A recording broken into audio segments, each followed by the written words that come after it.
Does a night where it seemed like individual errors cost us? Is that your assessment on it?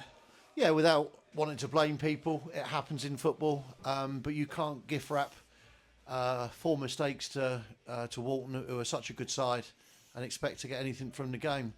The context of this game was always really, really difficult. You know, we openly said the Walton, when they came down and beat us 4-1 in 60 minutes, thoroughly deserved the 3 points. And so the football gods have probably done the right thing, because they deserve those 3 points on the night, and they've come down and we gift wrapped to them the 3, but maybe we gift wrapped to them for a reason. Yeah, of course. And like you said, that's our first home defeat of 2026. We've been on a good run, and like you said, there are definitely positives to take tonight. Especially, I thought it was a really well worked goal from Brad Targett playing into Tommy Lee Higgs, and Tommy Lee Higgs is a man in form at the moment. So, is it those sorts of positives you're trying to take into the game against Weymouth on Saturday? I think you can almost just shut this game away, because, as I said, you're playing the league leaders. They've been amazing and all season.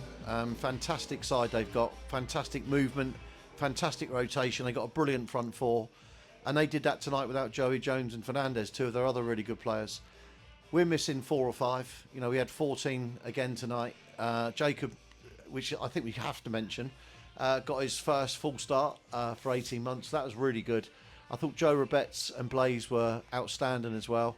And Tommy's got another great finish. So the big thing is we've got to rest and recover, have a light session Thursday, and then go to Weymouth, who, again, they're fighting for their lives. We're fighting to try and get into 5th place. And as I said to you on Saturday, I think it's an exciting part of the season, and we're part of it. So the fact that we are part of it, for us, as a football club where we're at, is brilliant, to be honest. Of course, and like you said, we'll try and look at the positives. We've obviously got less than 10 games to go of the season now. We're in touching distance of the playoffs. I'm sure if you and the coaching staff knew that come the end of March we'd be in touching distance of the playoffs, you'd be absolutely delighted.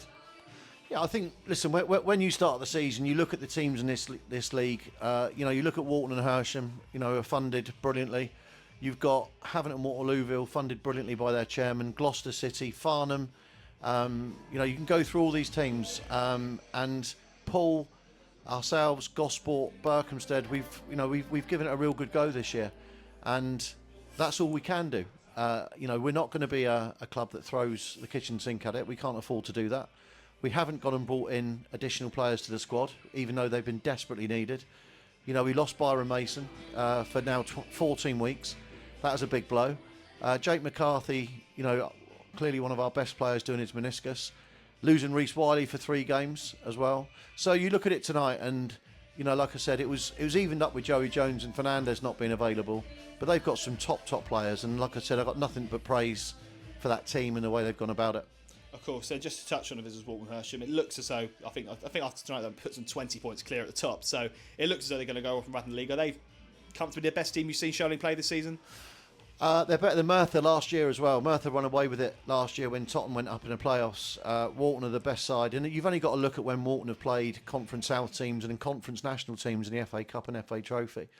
Walton not only won the games, but they were fairly comfortable. So yeah, listen, they are an exceptional side.